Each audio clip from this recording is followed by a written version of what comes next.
l'église Saint-Esprit de Bel-Air. Une église très connue des Mauriciens. Une église qui a été construite il y a plus d'un siècle de cela. Avec ses 2 tours, belles et imposantes.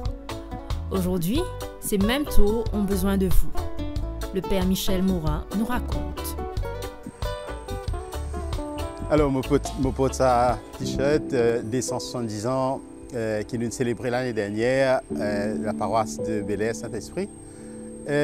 Pour rappeler aux autres que nous allons vers un grand moment de la vie paroissiale avec un concert qui peut organiser le 29 novembre, ici même dans la cour de l'église Saint-Esprit Bel-Air. Pour ça, l'occasion-là, ou plutôt ça, l'événement-là, pour financer un grand projet qui nous est là. Je trouve derrière moi l'église avec ces 2 la tour. Alors, les 2 la tour là, c'était une grande place dans la vie chrétienne, mais dans la vie de tout le monde en général.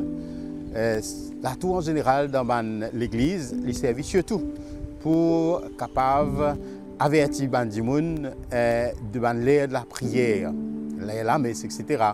Quand il y a un mariage, quand il y a un enterrement. Mais plus spécialement, tous les jours, 6h, midi, 6h tantôt, la cloche sonnait, on appelle ça l'Angélus, qui est une grande tradition, une vieille tradition chrétienne qui existait depuis bien longtemps et qui rappelle nous la visitation de l'ange à la Vierge. Hein? Donc, qui fait me dire tout cela?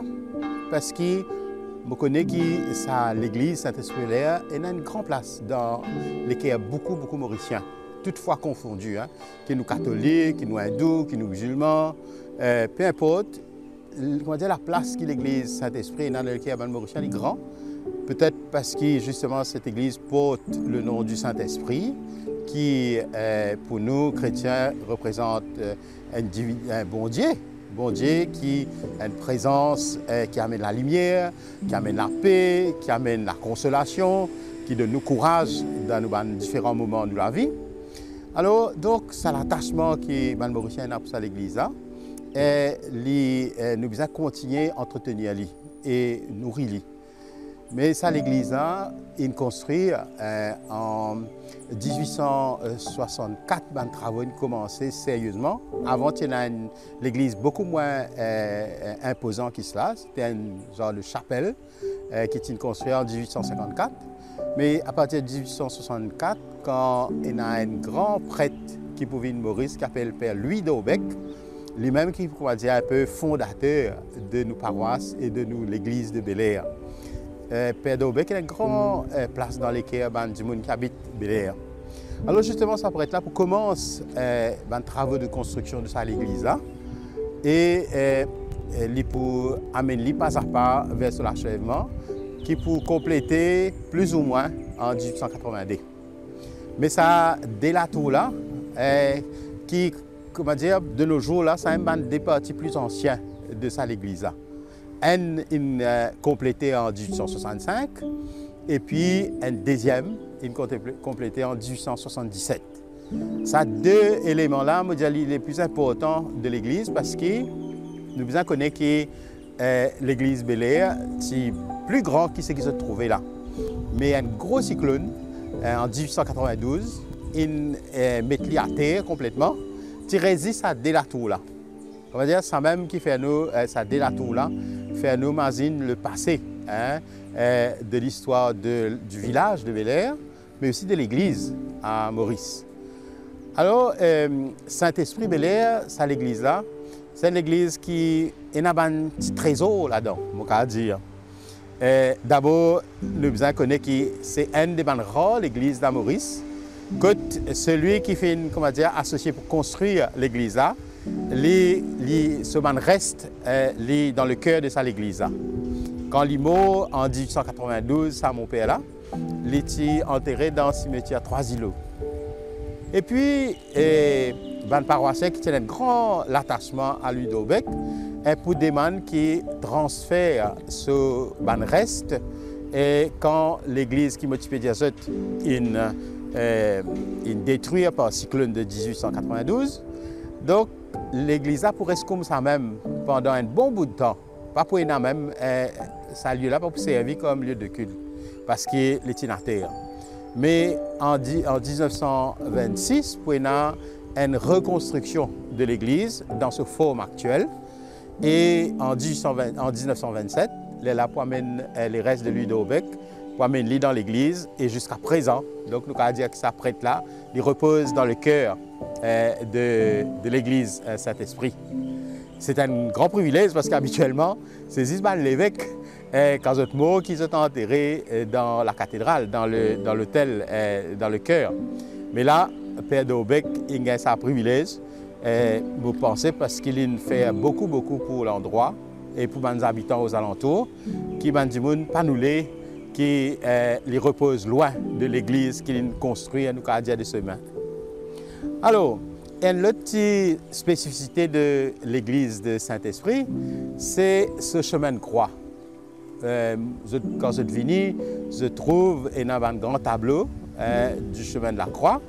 Mais ce qui est important qu'on ait, c'est que ce chemin de croix-là, il est fait par un peintre qui s'appelle Xavier le juge de Segré, et qui, quand l'église est remise au service en 1927, donc ça va un tableau-là pour exposer, un tableau du chemin de croix. Sa spécificité, c'est que ce tableau-là, il peint l'autel. C'est un des rares, si ce n'est l'unique église à Maurice, quand nous avons un chemin de croix, qui vraiment a une valeur artistique et une valeur sentimentale, nous allons dire, parce que les peint l'autel, et c'est une des rares matières qui servent pour peindre le chemin de croix notamment. Alors donc, c'est pour cela que me dit à l'église Bel-Air, il y a quelques trésors comme cela, et il y a aussi le fameux tableau qui est dans le cœur de l'église, que tout le monde connaît, qui représente un peu le tableau de la descente de l'Esprit Saint sur les apôtres avec la Vierge Marie au centre qui est réunie dans le Cénacle. Donc l'église Saint-Esprit Bel-Air est dédiée à l'Esprit Saint et sa tableau-là, les figure justement dans le cœur et il y a toute sa raison d'être, toute sa place dans l'église qui porte le nom de Saint-Esprit. Alors, c'est dire que combien cette église a beaucoup de valeur et beaucoup de place dans l'équipe mauricien. Mais ça, l'église a fait sa rénovation l'année dernière. Elle a commencé et elle a terminé après la Pentecôte de l'année dernière. Et la réfection amène beaucoup plus de clarté, de lumière à l'intérieur de l'église. Mais il y a une affaire qui reste inachevée, nous allons dire, c'est les deux tours. Ça, deux tours qui m'ont causé, qui sont si importants pour nous, l'Église. Je bien connais qu'il est en très mauvais état. Parce que ça, la tour-là, comme on me dit, les daté la première tour, celle qui contenait les cloches, les 4 cloches de l'église. Donc, il trouve, quand nous guettons de face, il trouve l'autre côté droite. Ça, la tour-là, les deux tours d'ailleurs sont très abîmés. Abîmés parce qu'il est temps, il passé, techniques de construction, etc., matériaux utilisés pour surtout les dalles à l'intérieur, il peut effriter et il y a une vraie menace pour la sécurité des personnes. C'est pour cela que d'ailleurs, il y a au rez-de-chaussée, il y a un coin qui est dédié à Saint-Dominique, la Vierge qui donne le chapelet à Saint-Dominique. Nous avons besoin de condamner ce lieu-là parce que nous père qui à n'importe quel moment, il y a un morceau de béton, de fer qui tombait régulièrement et qui cause un accident. Alors, à l'état actuel des choses, ces deux tours amènent beaucoup d'inquiétude pour moi-même et pour nous, l'équipe de la fabrique. Parce qu'ils nous réalisaient que de plus en plus, ça bande dalle-là peut effriter. Et aussi et surtout, nous commençons notre bande fissure dans les pans des murs de la tour. Et ça bande fissure-là, nous remarquons qu'il y a une évolution là-dedans. Ça veut dire qu'il peut grandir doucement. Alors nous connaissons, comment dire, il y a une espèce de travail, mur là peut travailler sous l'effet de la dalle qui peut détériorer et nous inquiète beaucoup l'eau qui peut arriver ça tout là. Et du coup, nous prenons la décision au niveau de la fabrique pour amener une restauration de ces deux tours. Ces deux tours ont une place inestimable dans l'église là. C'est ça même qui fait aussi sa beauté. Et donc nous pouvons amener une restauration de ces deux tours qui, pour nous, pour besoin d'un fonds quand même bien considérable. Et c'est pour cela que nous pouvons organiser une levée de fonds. Et notamment à travers ce conseil spirituel, que l'intégralité des sommes recueillies vont aller dans le fonds qui nous peut mettre en place pour permettre la restauration de ces deux tours. Alors voilà, je souhaite nous capables de gagner un habitant de Bel-Air, capables de gagner soutien de toute personne de bonne volonté qui a envie d'apporter cette collaboration, cette contribution pour qu'ils nous capables de permettre la restauration de ces deux tours. Si vous guette un peu la tour là de près, vous pouvez trouver que, par exemple, les grandes ouvertures là, qui paraissent comme un volet, ce ban du bois à l'intérieur, il finit pourri et il peut tomber en un. Et ce ban du bois là, il est extrêmement important dans la tour, quand on a une cloche, quand on a la cloche, parce que ce ban du bois là même qui permet à un joli son de se dégager de la cloche. Et nous obligés changer, réparer avec un bois noble, comme on nous dit. Par exemple, du bois de teck qui est capable d'une longue durée et aussi qui donne un joli son quand la cloche sonne. Alors, donc, comme on se connaît de nos jours, le bois en lui-même devient de plus en plus cher à Maurice. Et donc, nous avons pour changer l'intégralité de ces différents panneaux qui finissent sérieusement abîmés.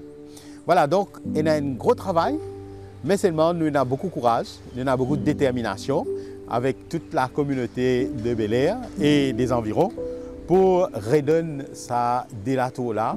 Et nous allons dire du coup l'église dans son ensemble, le cachet qui bizarre pour lui continuer à être le lieu de rassemblement des personnes, continuer à être le lieu des grands rendez-vous, notamment à la Pentecôte, et puis il continue à être cette église qui que du monde capable de venir en toute sécurité, venir pour venir confier la peine, venir confier aussi la joie au Seigneur dans l'Esprit Saint qui est toujours présent dans la vie et qui, quand il vient là, il sent qu'il est écouté par Dieu, il sent qu'il est écouté par l'Esprit Saint, l'Esprit de lumière, l'Esprit de réconfort. Voilà. Merci pour cette collaboration, merci pour tout le soutien qui chacun est capable d'apporter son manière pour nous rendre dans ce vaste chantier et qui nous a besoin de réaliser le plus rapidement possible. Donc voilà, merci encore à vous tous.